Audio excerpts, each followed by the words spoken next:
the development, resulting in Ghana today being the largest recipient of foreign direct investment in West Africa. The sovereign credit rating agencies have upgraded our ratings and also improved the outlook for this year, notwithstanding the fact that it is an election year, unquote. Mr. Speaker,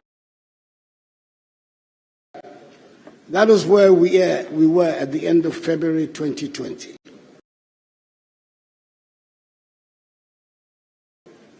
Three weeks after this speech, in which I expressed our sympathies and solidarity with China on the difficulties they were having with the new virus, our world changed. The virus I refer to arrived in our country and in the rest of the world with a vengeance. Within weeks, we were in the middle of the lockdown. Our airports and land borders, like much of the rest of the world, went into a tailspin. We took many decisions, and we did many things which, according to the science, were the most reliable and trusted ways to save lives and livelihoods at the time, which may look strange and unnecessary today, but that is from the safe perspective of not waking up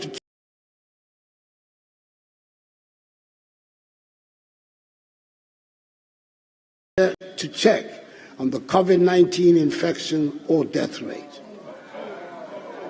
Indeed, there were some who suggested that we cancel the national identification registration exercise and even postpone the 2020 general elections. Who would have thought that today anybody would be questioning the fumigation of schools and markets? I recall vividly the straight talking I received from a group of our most eminent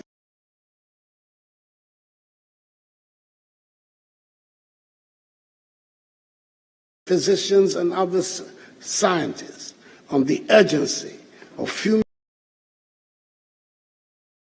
fumigating all public spaces, including offices, schools,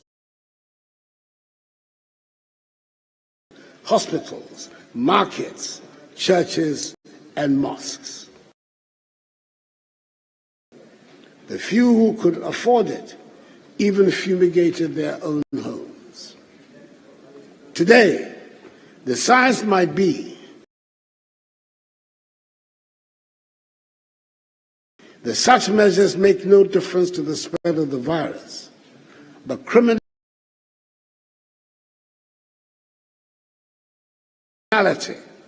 or reckless spending cannot be ascribed to the decision to undertake such measures.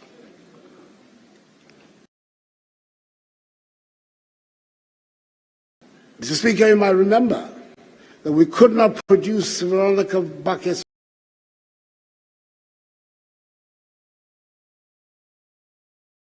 fast enough.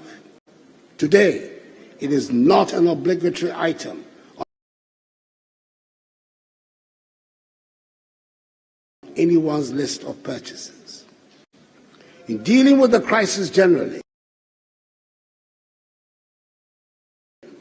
I did not meet anyone brave enough to suggest the considerations of money should be a hindrance to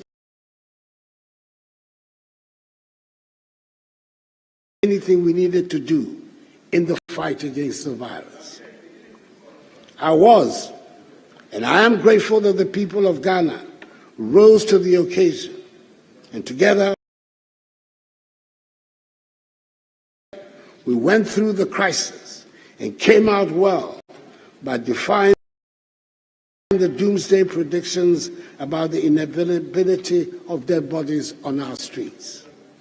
I'm grateful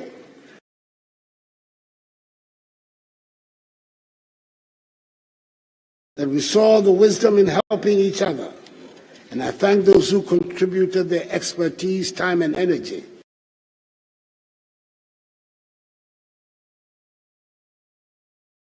to the fight against the virus. And I thank those who contributed to the COVID-19 fund that was set up to help us meet some of the expenditures. The economic consequences from the pandemic have been devastating. Mr. Speaker, it is precisely because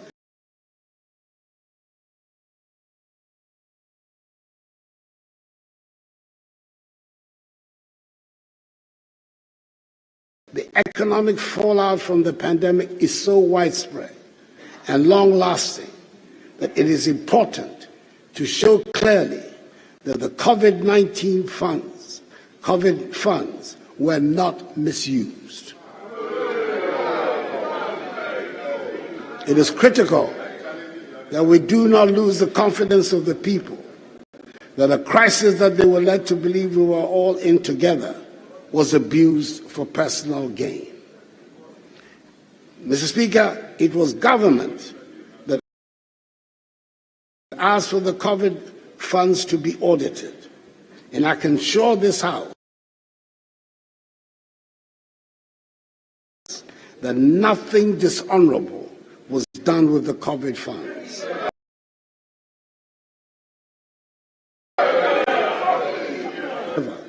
We took the brave decision to open the institutions. Even then, it is worth pointing out that the school year has not yet fully returned to the predictable pre-COVID calendar. After the event, some might be tempted to forget the volumes of sanitizer and other logistics it took to keep the schools open and safe.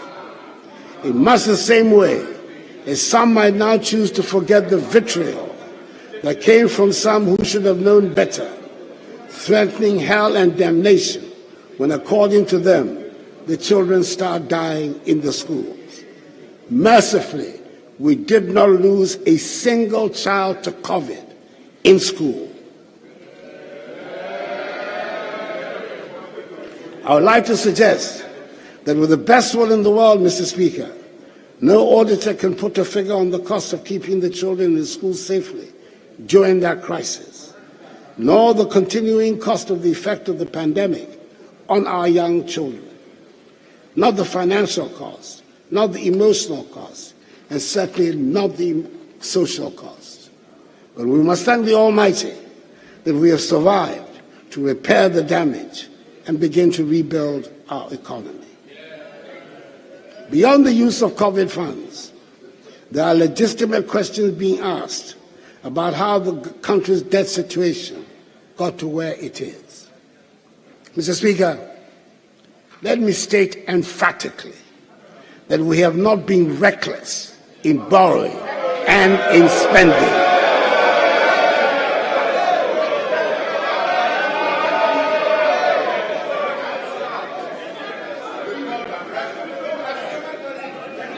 Honorable members, it's not yet your time to say. Wait until that time arrives. Please, honorable members, I will allow spontaneous reaction to statements, but I will not allow debate of the statement. Your Excellency, you may proceed. It is worth noting that the debts we are serving were not only contracted during the period of this administration. Mr. Speaker, we have spent money on things that are urgent, to build roads and bridges and schools, to train our young people and equip them to face a competitive world. Considering the amount of work that still needs to be done on the state of our roads, the bridges that have to be built, considering the number of classrooms that need to be built, the furniture and equipment needs at all stages of education, considering the number of children who should be in school and are not, considering the number of towns and villages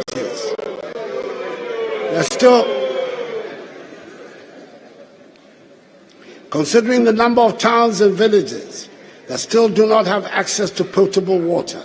I dare say no one can suggest we have overborrowed or spent recklessly. Yes, I've been in a hurry to get things done, and this includes massive developments in agriculture, education, health, irrigation, roads,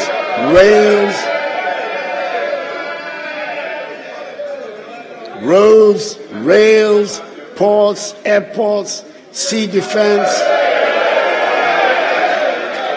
digitization,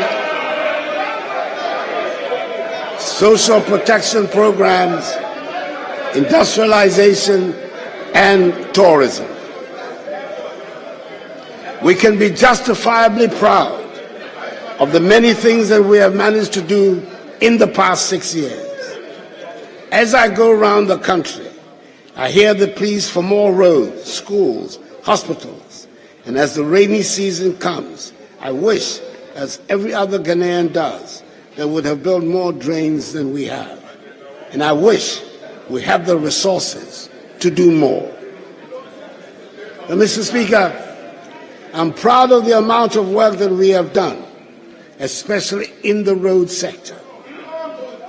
Roads constitute the largest number of questions asked in this House by members of Parliament. A large amount of the monies we borrow are for road construction. Shall we dare stop constructing roads?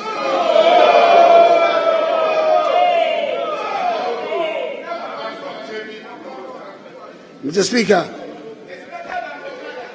I would like to state categorically that this government has built more roads than any government in the history of the Fourth Republic. And Mr. Speaker, the details of all these roads are attached in the annex to this message. I have done so because last year when I made a similar pronouncement, I was met with howls and gasps of incredulity from the minority benches. And so I thought it appropriate this time to present it as an annex to the statement.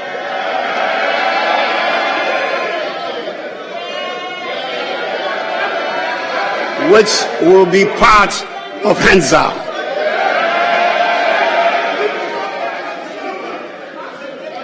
Beyond the construction of roads, Mr. Speaker, this MPP administration has implemented successfully a national identification system with the Ghana card, constructed more railways than any government in the Fourth Republic, established the Zongo Development Fund to address the needs of Zongo and inner city communities. And under their auspices, we have conducted more infrastructure in the Zongo communities than any other government in the Fourth Republic. Constructed more NCA licensed fiber optic cable than any other government in the Fourth Republic. 90%, 93% of the total. Increase the proportion of the population with access to toilet facilities from 33% to 59%. Increase the number of public libraries from 61 from independence until 2017 to 115 in 2022. Provided more equipment, vehicles, ammunition, etc. to security services than any other government in the Fourth Republic.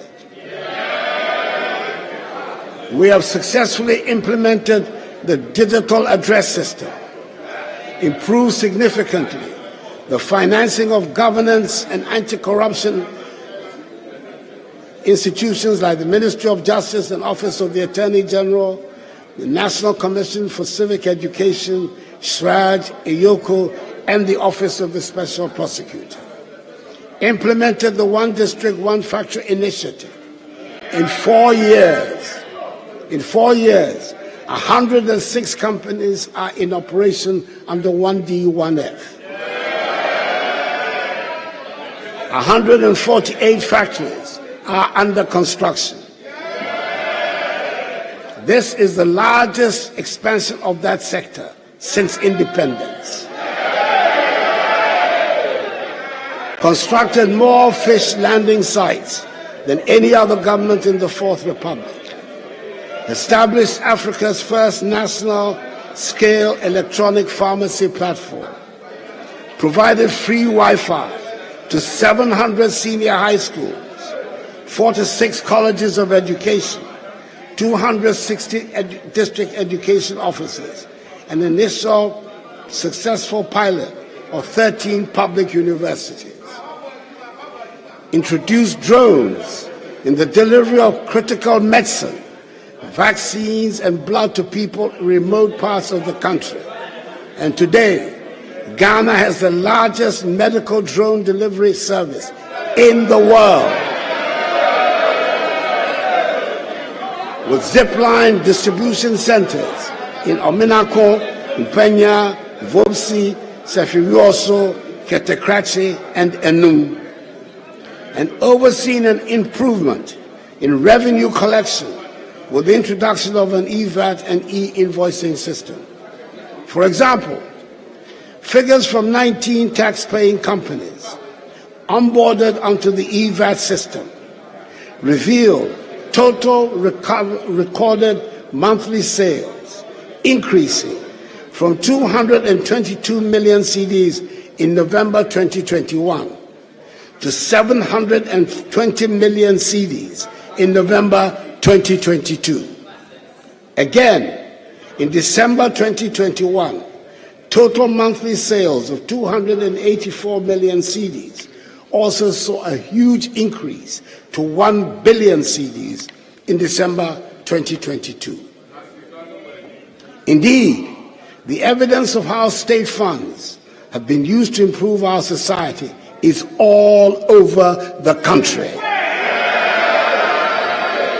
No district or constituency has been left out.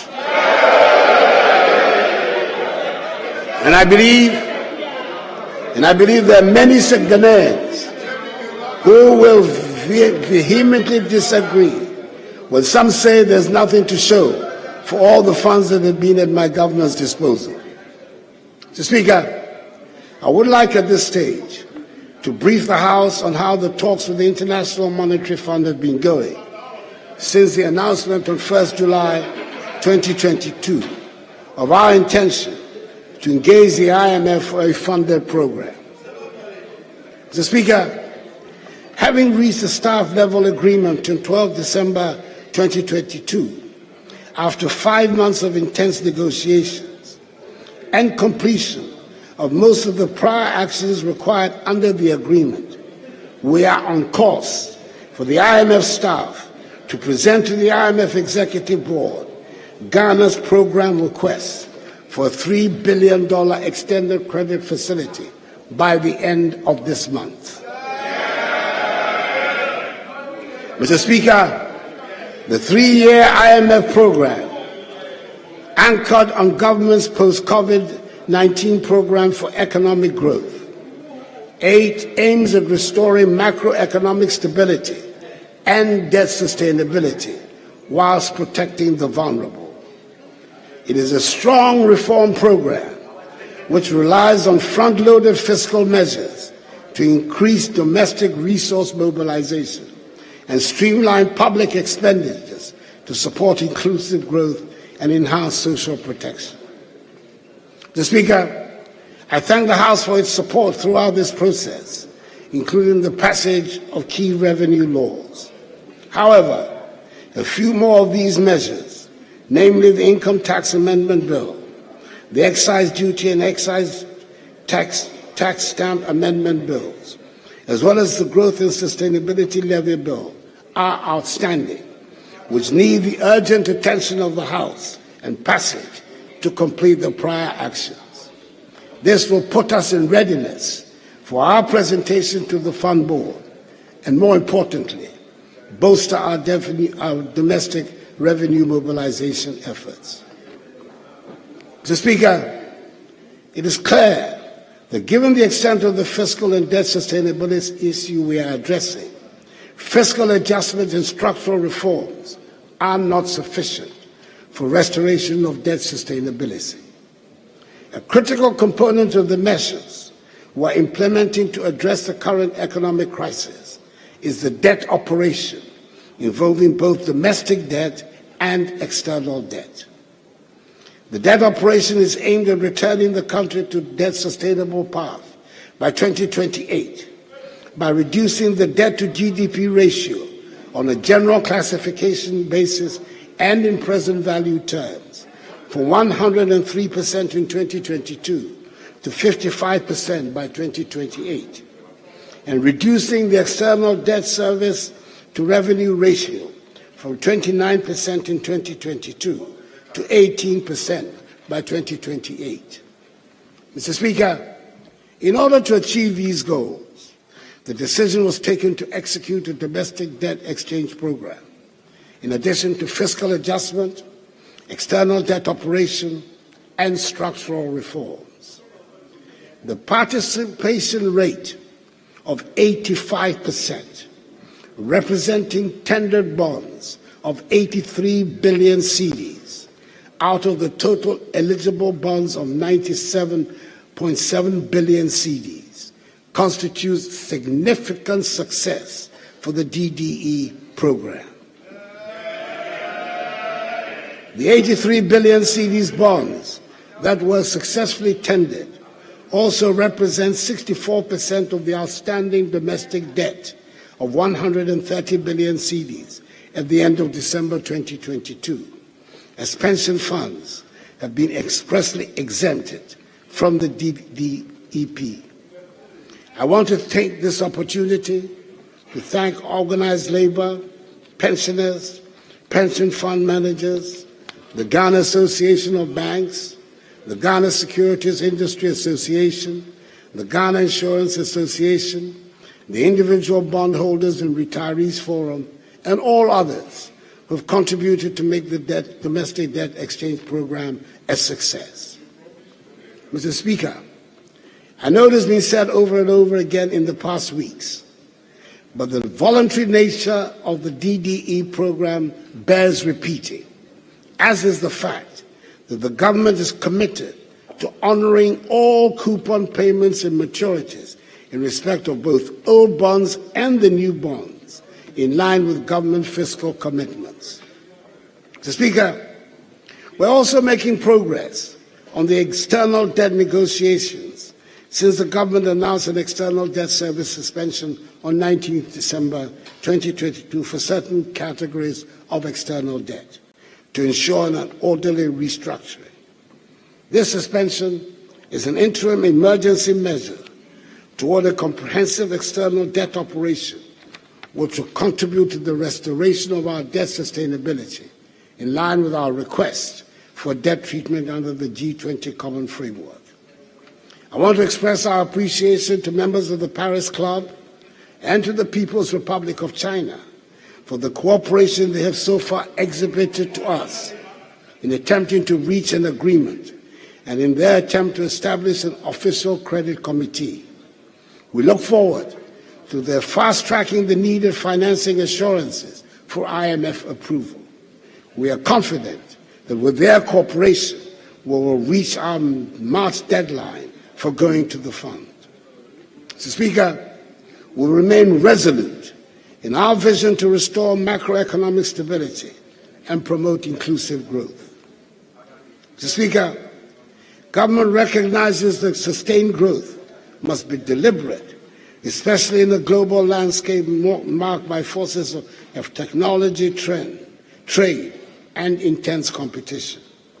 It requires a combination of leadership, social cohesion, and deep investments in core capabilities of people, firms, and institutions to harness our opportunities.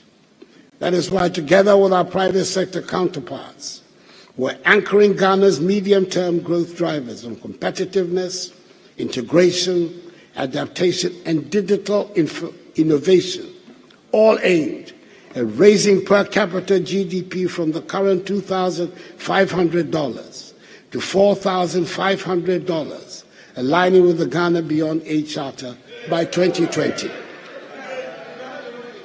Mr. Speaker, concluding the arrangements with the fund will not restore our fortunes overnight, but it will set us on the road to recovery.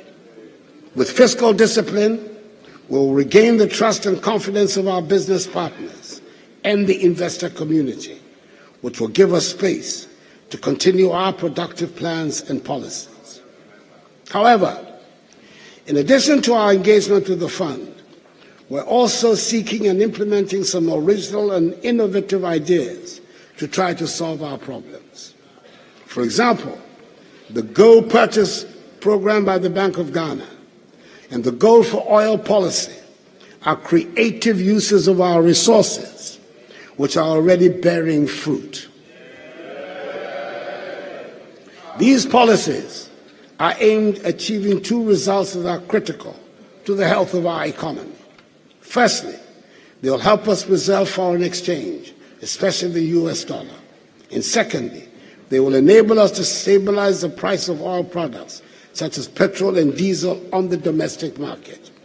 We have already seen some success on both fronts, with the price of US dollars and petroleum products falling since we announced the policy and began to implement it.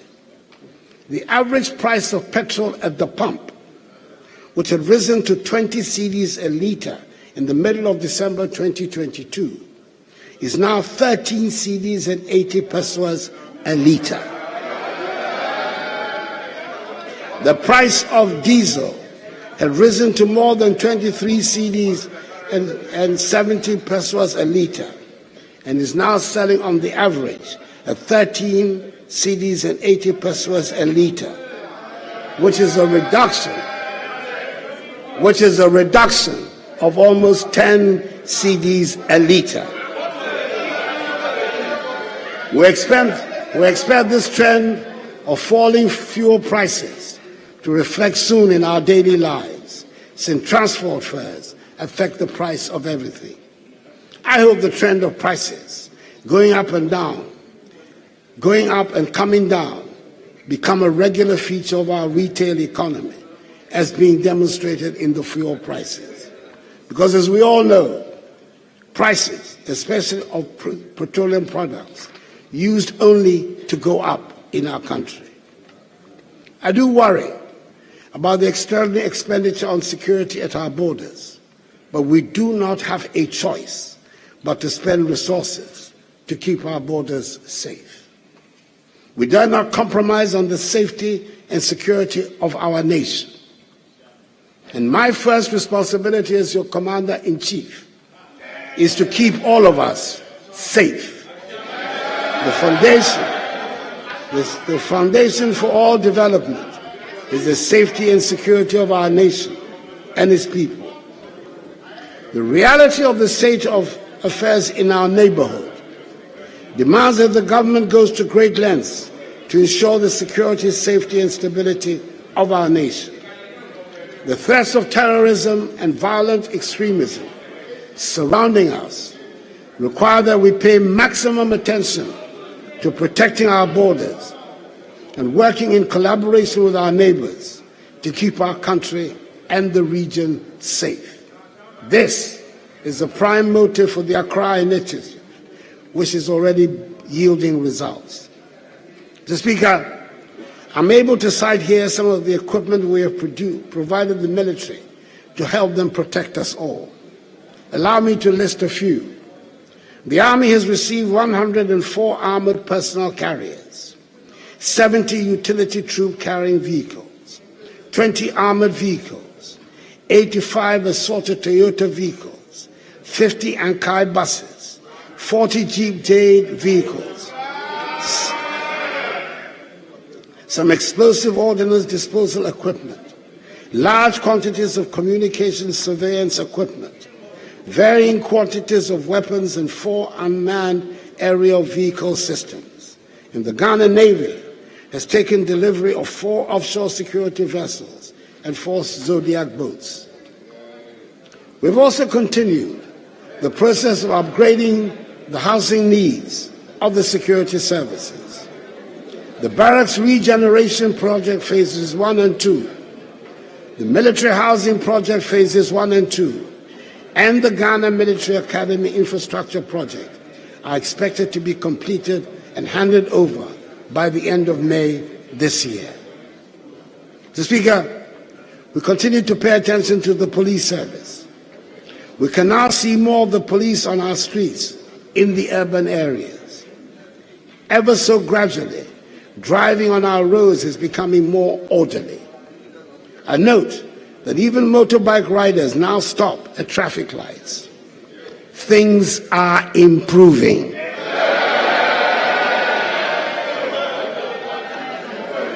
504 housing units comprising 72 one-bedroom and 432 self-contained units have been completed for the police service.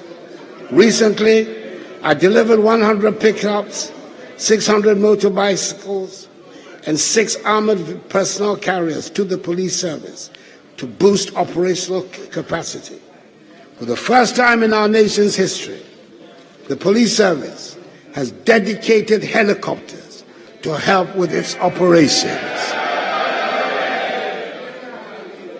Mr. Speaker, I must share some good news with the House.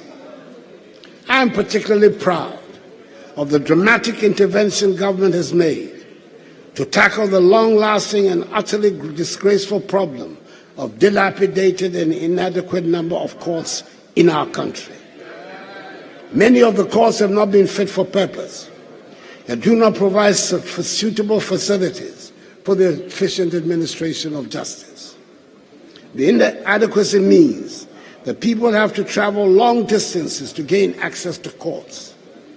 As someone who for years earned my living as a practicing lawyer, I have first-hand experience of the unacceptable state of courthouses around the country, and I'm glad to inform the House that we are resolving this problem. Through the Ministry of Local Government and the District Assembly Common Fund, government has embarked on the construction of 120 courthouses with accompanying accommodation for judges across the country. Indeed, 60 have been completed, and the others are at various stages of completion. For the first time ever, we have the happy situation of purpose-built courthouses with accommodation that are waiting for judges to be appointed to put them to use. 6 new regional high courts fitted with judges' residence are also being constructed in the new regions, i.e. Ahafo, Bono East, Northeast, Oti, Savannah, and Western North. 3 of the courts, that is those in Northeast, Oti, and Savannah, have been completed and commissioned. Those in Ahafo, Bono East, and Western North regions will be completed by April. Mr. Speaker, I had the President's duty on 17th October 2022 to commission a new modern Court of Appeal complex in Kumasi, together with 20 townhouses and a guest house to serve as permanent residences for Court of Appeal judges based in Kumasi, who are mandated to handle appeals from the northern part of the country. The Asantehene Otumfuo Setutu II, who generously gave the land, was present at the ceremony. It is a truly magnificent sight, and I recommend it to honorable members who go to Kumasi to pay a visit and see it for themselves. In addition, 210 vehicles were earlier in 2022 distributed to all judges in the Supreme Court, Court of Appeal, Higher Court, and lower courts. Mr. Speaker, it is a well-known fact that in this administration, TVET and STEM feature frequently in all conversations about education. Technical and vocational education are being given the place of honor they deserve. Since the realignment and introduction of free TVET, enrollment in TVET schools has increased from 13,000 in 2021 to 47,000 today. And all the indications are that this is a trend that will continue. In 2022, the TVET service recruited 3,400 staff, the highest in the history of TVET in Ghana, to accommodate this development. I was told last week about one young person who was placed in Achimota School in the current school placement exercise and has turned it down to go to a STEM school. I think we are making progress. The strides we're making in education are already changing lives and changing the narrative. As of this year, nearly 2 million young people have benefited from the free SHS policy.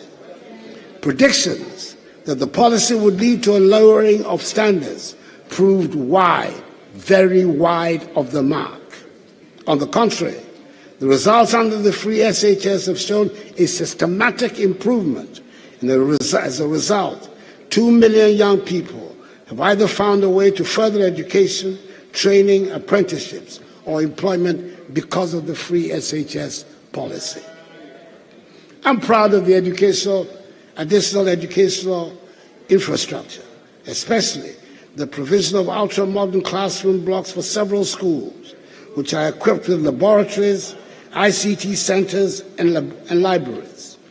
The establishment of 10 STEM centers across the country, including one in Accra, to aid the study of engineering and robotics. Construction has also started at the University of Agricultural Science in Bunsu in the Eastern region. Mr. Speaker, apart from the enhancement of revenue and the judicious use of resources, we are all agreed that we need to do something about our huge import bill. Last year, I set up a 5-member ad hoc cabinet committee to work on a policy to enhance domestic production and export development with a fourfold strategy. 1, reduce the country's import bill in the short, medium, and long term. Enhance domestic productive capacity in selected products. Generate widespread employment opportunities. And 4, diversify and expand our export capacity to Africa and beyond, especially through the vehicle of the African Continental Free Trade Area. In 2021, Ghana's total import bill was put at $13.7 billion United States dollars, according to GRA icons. On the evidence of existing local productive capacity, we have identified a list of 20 priority products in the categories of primary agricultural products, processed foods, and manufactured goods, where we can confidently enhance domestic production. Amongst these are rice, fish, poultry, fruit juice, sugar, tomatoes, vegetable oils, oil palm, fertilizers, pharmaceuticals, soaps and detergents, insulated wire, ceramic products, corrugated paper and paperboard, cement and clinker, and motor vehicles. The report on the implementation modalities to enhance domestic productive capacity in these products has been prepared. And once confirmed with your approval, the new Minister for Trade and Industry will roll out urgently a series of initiatives to implement the policy. I want at this stage to make mention of one particular program that has been introduced by the government to address the needs of the youth and women, the Youth Start program. This program seeks to support young entrepreneurs to gain access to capital market training and technical skills, compliance and quality assurance support, and business development support services that will enable them start, build, and grow their own businesses. Mr. Speaker, the Youth Star program was successfully piloted in 2022, with 70 youth-led businesses benefiting from the initial 1.98 million cedis. Subsequently, a total of 288,800 applications have been received and are being processed by the Ghana Enterprise Agency for full operation. Mr. Speaker, government remains committed to infrastructure development. Working with the private sector, we continue to explore the use of public-private partnership arrangements as a financing alternative to the delivery of critical public infrastructure, such as the Accra-Tema motorway extensions, Accra-Takoradi motorway, and the Sogankope-Lome transboundary water supply projects. In addition, Mr. Speaker, the $750 million United States Afro-Exim Bank facility, which has been secured, will make it possible for us to construct many other roads and interchanges, including the long-awaited four-tier Swami interchange. Mr. Speaker, we have now reached the point where we feel the impact of technology as an irreversible way of life. We have digitized many processes. The Ghana card has become a one-stop shop for Ghanaian identity and its usages. We are fully convinced that our embrace of an investment in information technology and the digital infrastructure will help us to redefine our traditional concepts of time, space, speed, and nature of conducting business within our society, economy, and culture.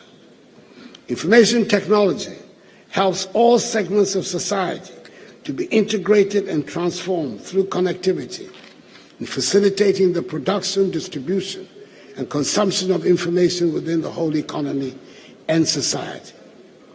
We have integrated many processes within the digital environment, and for this, we have to recognize the efforts of many component parts of the government, such as the Ministry of Communications and Digitalization, the National Identification Authority, and especially the Vice President, Dr. Alhaji Mahood Bawumia,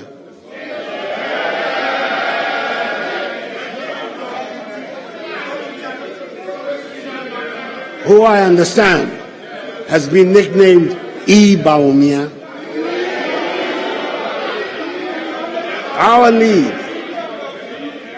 Our need for technological reinforcement within all our structures and spaces is unending, and we will continue to push the frontiers of our engagement with the technologies of information, economic development, and human transformation.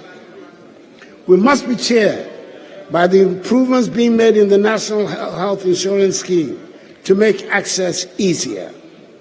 The scheme is currently one of the better digitalized institutions, and I hope they get the public support that they need. I note in particular with satisfaction that they have developed a self-enrollment mobile application, My NHIS, to self-enroll in the scheme, and this enables registration and renewal for oneself and others by linking NHIS cards to Ghana Card. 2022, over 5 million members' data was linked to their Ghana Card to enable them to access health care using the card. The National Health Insurance Authority has also improved its claim management processes with an emphasis on e-claims and paperless systems at all 4 claims processing centers. In the year under review, electronic claims processing was about 70% of all claim submissions. As of 31st December 2022, the scheme paid a total of 1.014 billion cedis to health service providers. Mr. Speaker, our drone delivery service is firmly established. In Ghana now has 6 centers for zipline drone services, making Ghana the largest aerial logistics distribution network in the world. Zipline, through the national scale drone delivery services, has delivered some 14.8 million units of life-saving medicals vaccines, and blood products to health facilities in Ghana by the end of 2022. Childhood vaccines top the list with the delivery of 8.3 million doses, followed by 2.05 million doses of COVID-19 vaccines. Mr. Speaker, I must say, however, that the current shortage of some childhood vaccines in the country has concerned me greatly. This shortage, if prolonged, will affect negatively Ghana's childhood immunization program, which has been recognized as one of the most successful in the world. The WHO has only recently expressed worry about a steady decline in measles vaccination coverage globally because of the concentration on the fight against COVID-19. In accordance with our desire not to become part of this global trend, government has taken steps to ensure the stocks of these vaccines are procured and supplied as a matter of urgency and emergency. The Ghana Health Service has developed an elaborate program to catch up on children who have missed their vaccine immediately stocks arrive. Mr. Speaker, I want to encourage all parents and caregivers to ensure that eligible children are vaccinated once this program begins. No child should be denied access to vaccination. Mercifully so far,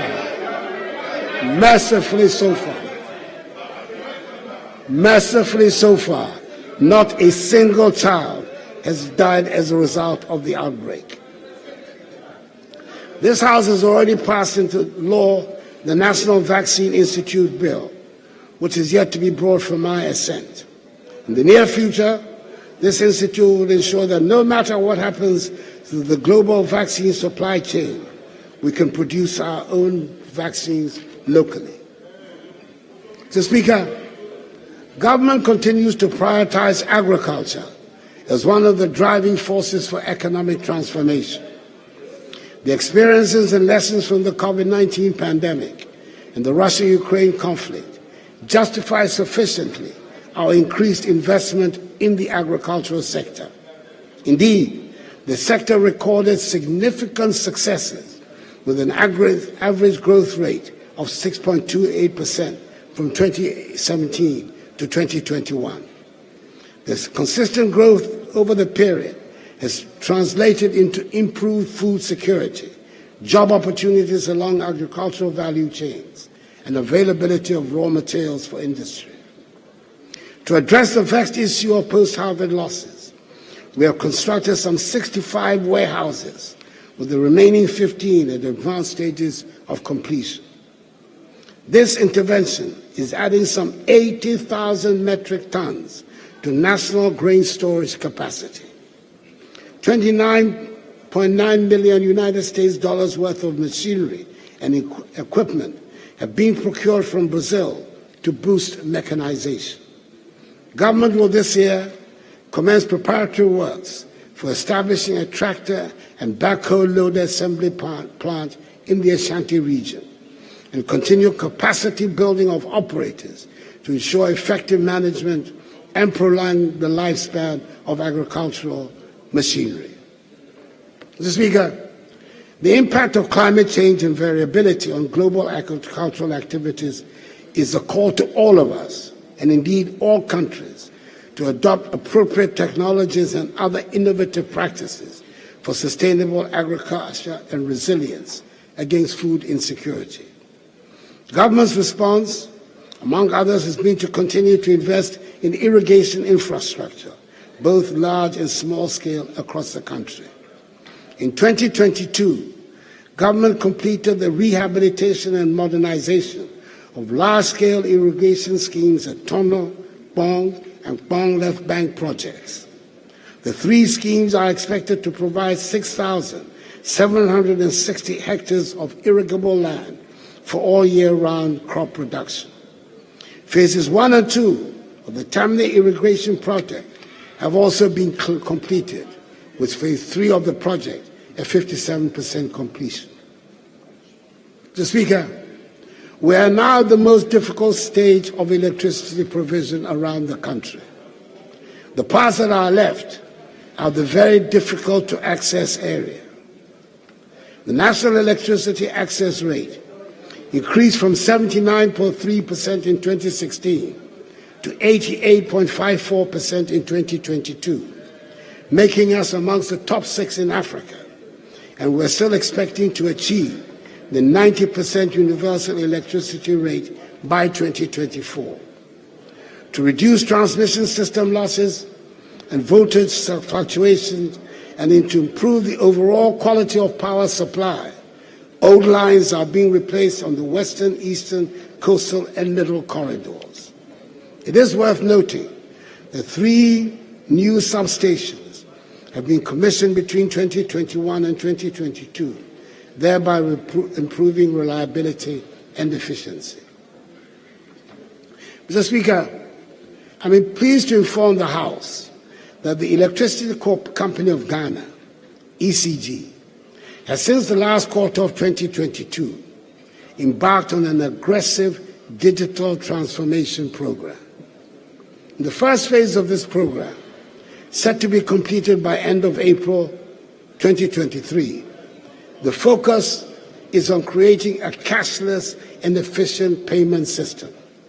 I'm pleased to announce that on 1st March 2023, all ECG district offices became cashless. This is a major achievement by all standards. Since the start of this transformational program, we have so far seen a 25% increase in the monthly revenues. The second phase of the program will see the digitization of postpaid bills and the digital tagging of all meters. In our estimation, these initiatives should increase the monthly revenues of ECG by some 40% before the end of this year. I firmly believe that the initiatives which have been so boldly rolled out by ECG will make revenue leakage a thing of the past and address consumer pain points in their interactions with ECG. Mr. Speaker, we continue the fight against galamsey with the support of the security agencies in the short term. However, we're determined to promote responsible small-scale mining through community mining schemes. So far, 16 of these schemes have been commissioned, with 3 more to be commissioned by the end of this year. All these schemes are supported with gold cutters, pieces of equipment designed to help small-scale miners to extract gold from the ore without the use of mercury. In 2021, I launched the National Alternative Employment and Livelihood Program. The program employs several youth in the production of seedlings and reclamation of degraded mine lands. Currently, reclamation is going over 1,000 hectares of degraded lands in Ashanti, Eastern, and Western North regions. Mr. Speaker, on the international front, I should state that having gained a seat as a non-permanent member of the Security Council for the years 2022 and 2023, Ghana, as one of 3 non-permanent African members, is working vigorously to push the African agenda, which includes the fight against terrorism and the reform of the UN Security Council. I'm pleased to state that good progress is being made on the reform of the UN Security Council. A U.S. president, for the first time in the person of President Joe Biden, and the French president, Emmanuel Macron, have both embraced the reform process. It is our hope that the leaders of the 3 other P5 members of the Security Council will soon do the same and help bring about this much-needed reform that will bring greater effectiveness to the work of the United Nations and the Security Council in the maintenance of international peace and security. We continue to be active members of the African Union and ECOWAS and support strongly measures both bodies have taken against unconstitutional changes in government in our region. We're working with our partners in the region to strengthen regional cooperation in the fight against the terrorist menace in West Africa, hence our commitment to the Accra Initiative. Mr. Speaker, Our decision to prioritize tourism as a key policy for economic diversification, job creation and growth is clearly paying off. The World Economic Forum report of 2021 Travel Index ranks Ghana as the #1 tourism destination in West Africa. The potential contribution of tourism and the arts to GDP is therefore one that we must nurture and emphasize. Both domestic and international tourism are rebounding significantly from the severely disruptive impact of COVID on the travel and tour industry. International arrivals nearly trebled last year from a low of 355,158 in 2020 to over 915,000. Domestic visits to tourist sites are also up by over 55.7% during the period. All these have been made possible by deliberate marketing initiatives and upgrades of tourist infrastructure by the Ministry of Tourism, Arts and Culture and its agency, the Ghana Tourism Authority. The Beyond the Return initiative, which I launched in 2019 as a sequel to the Year of Return, has reignited excitement about Ghana as the hub and a mecca for the global Pan-African, a home every person of African descent must visit at least once in their lifetime. A few days ago, at a historic ceremony in Washington, D.C., we conferred Ghanaian citizenship on Mother Viola Fletcher and her brother, Uncle Red, 108 years and 102 years respectively, two of the only three living survivors of the Tulsa Massacre of 1921. In May this year, I'll be chairing a tourism stakeholder retreat on rethinking tourism for national development and job creation.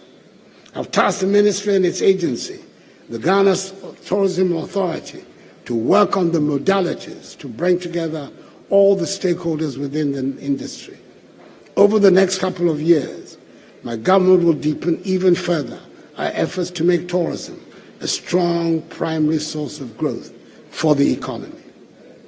Mr. Speaker, Monday was 6 March, our Independence Day, and this year we had the main celebrations in the Volta region. I made the decision to rotate the Independence Day anniversary celebration in order to enhance the cohesion and unity of our nation and to make it clear to all segments of our population that we are all part of the One Ghana project. I'm glad to inform the House that it was a happy and grand event set against the breathtakingly beautiful background of the Adaklu Mountains. Mr. Speaker, 60 years since our independence, Ghana has taken steady strides to become a more developed country. The Ghana of 1957 is not the Ghana of 2023. We've come a long way since the days of our 6 million population, with very few modern amenities for its people. Today's population of 32 million, with a growing stock of modern infrastructure, spanning drones to supply medicine, to the Ghana card which identifies each of us as proudly Ghanaian.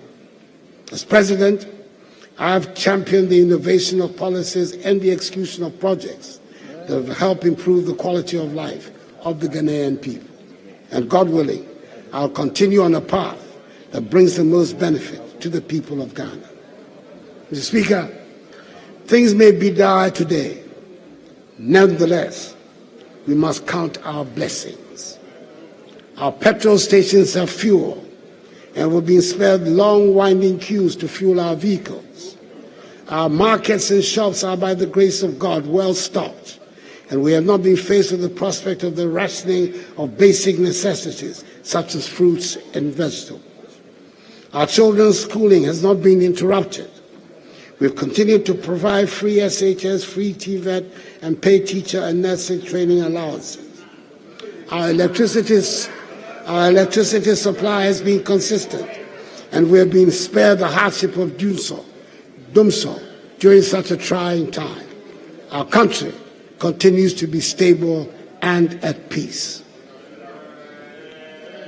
Throughout history, there are many instances of nations going through periods where dark clouds create shadows that momentarily shield the yearned-for vision from sight. Such moments should not be ones in which despair takes over. Such moments call for strength of character, sense of purpose, and an abiding commitment to the general good. Mr. Speaker, honorable members, fellow Ghanaians, let us believe in ourselves and in our capacity to overcome the problems that are before us. This is a phase, and with every fiber of my being, I am certain that this too shall pass. We have done it before, and we will do it again. May God bless us all in our homeland, Ghana, and make her great and strong. Mr. Speaker, I thank you for your attention.